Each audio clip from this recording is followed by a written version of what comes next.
Hi, let's start with the vowel sounds of Spanish. Once you get the vowel sounds right, you will be able to read Spanish, pronounce Spanish, and be understood. They are the most important 5 sounds in the language.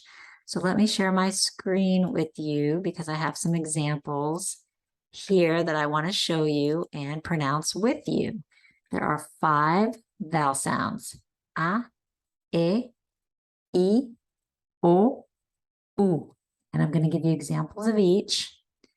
The vowel sounds never change. It doesn't matter if they're at the beginning of the word or the end of the word or the middle of the word, or if it's a different word, they're always the same. And that's going to help you a lot in your spelling and your pronunciation and your listening comprehension.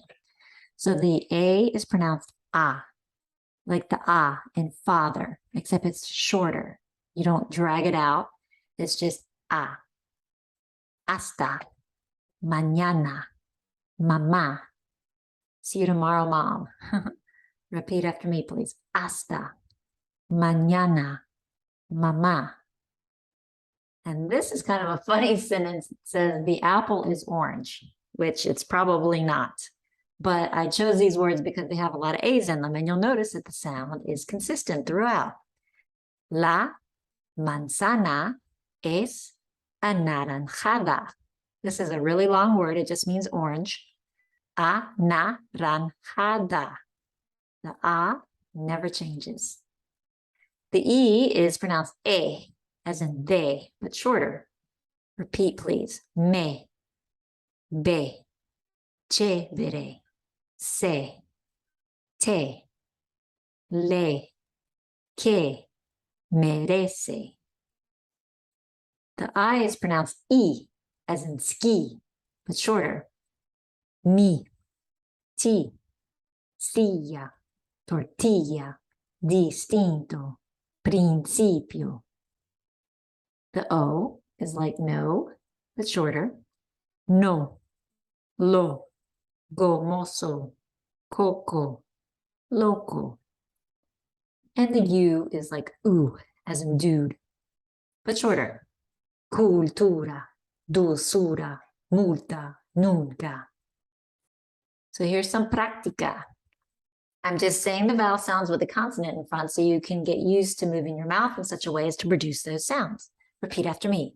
Ma, me, mi, mo, mu, pa, pe, pi, po, pu, da, de, di, do, du, pa, pe, pi, po, pu, la, le, li, do, lu, cha, che, chi, cho, chu, fa, fe, fi, fo, fu. And here I have a little excerpt from a web page about the food in Valencia, Spain. And I'm going to read it. I'd like you to follow along while I'm reading. You don't have to understand every word, but I just want you to listen to the vowel sounds, because I think you'll see that once you get used to the 5 vowel sounds, you're going to be able to read things. Even if you don't necessarily know what the words mean, you're going to be able to pronounce Spanish correctly based on the sound of the vowels. So follow along, please.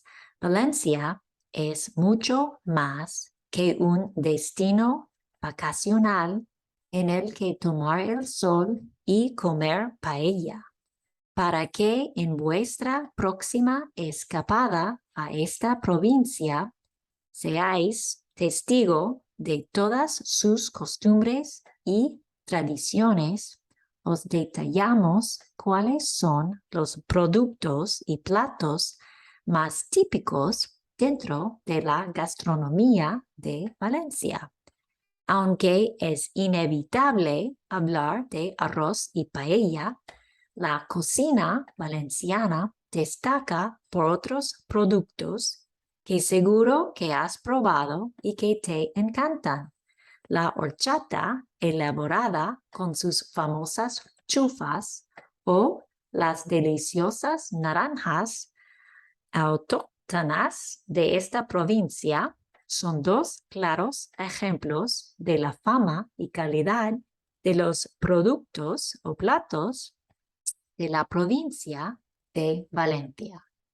So basically, Valencia is much more than a vacational destiny or destination in which you sit in the sun and eat paella, which is a rice dish.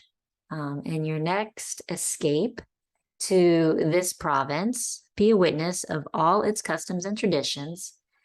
And we're going to detail for you some of which are the products and the dishes that are most typical inside the Valencian gastronomy or cooking.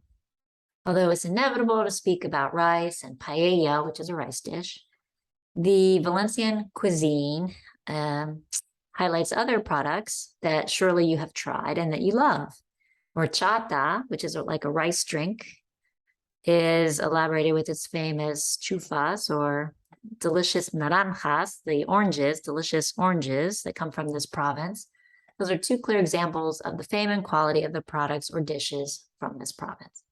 So all that to say, even if you don't know a word, even if you've never heard it before, you can know how to pronounce it based on the vowel sound. So it's a really good first step in learning the language. And we're going to do another video soon where we talk about some of the consonants that are the same as they are in English and some of the consonants that are different than we would pronounce them in English. And that's going to bring it all together for you to be able to read Spanish. And then you can start learning vocabulary and putting sentences together. So stick with me, give me a little bit of your time each day or as frequently as you can, and hopefully you will start enjoying the fruit of your labor. Thanks so much.